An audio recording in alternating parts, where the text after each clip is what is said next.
Yes, I was just looking at this unincorporated association, a group of people acting together for a common purpose and a common enterprise without being formed into a corporation. Oh, oh.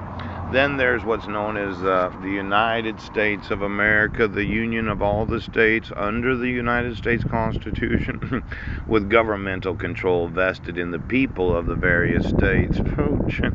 Then there's that United States Constitution, the document containing the fundamental laws governing our nation, along with the principles of a free representative democracy. The Constitution was adopted by the Convention of 1787 and ratified by the several states over the past years. It's been amended 27 times.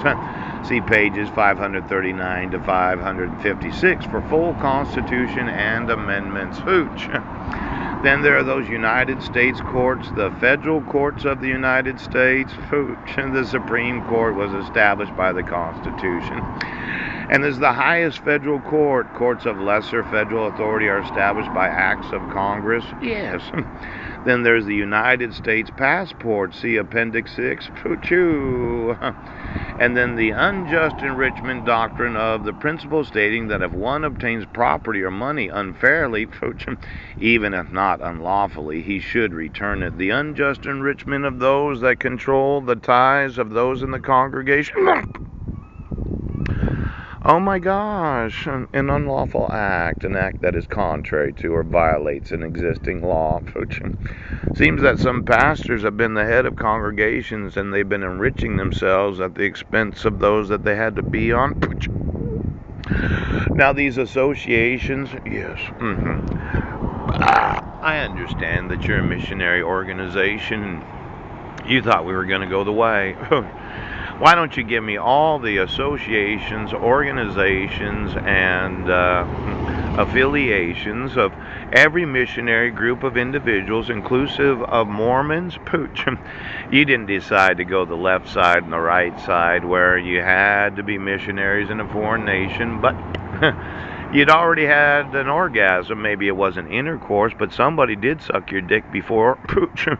And when you got to that other nation, you thought, you know what, I should sow into the population so as to convince them that Mormonism is the way that we're going. Pooch.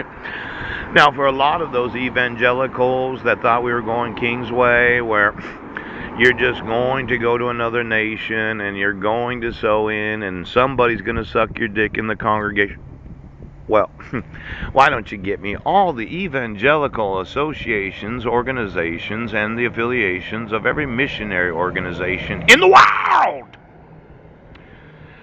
Now, if you use that American passport to sow in some technology so as to control another population, that could be considered a threat of war. Oh.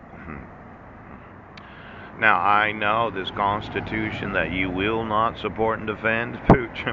It could be that the unlawful enriching of those in Christianity because they had the inflatable-titted look-alike ooch that just had to come the congregation so they could come the money. Pooch.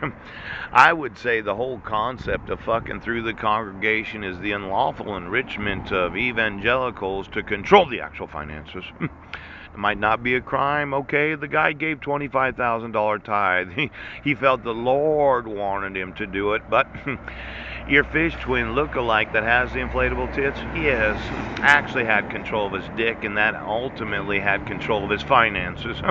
Seems like there's been some big gifts in Christianity.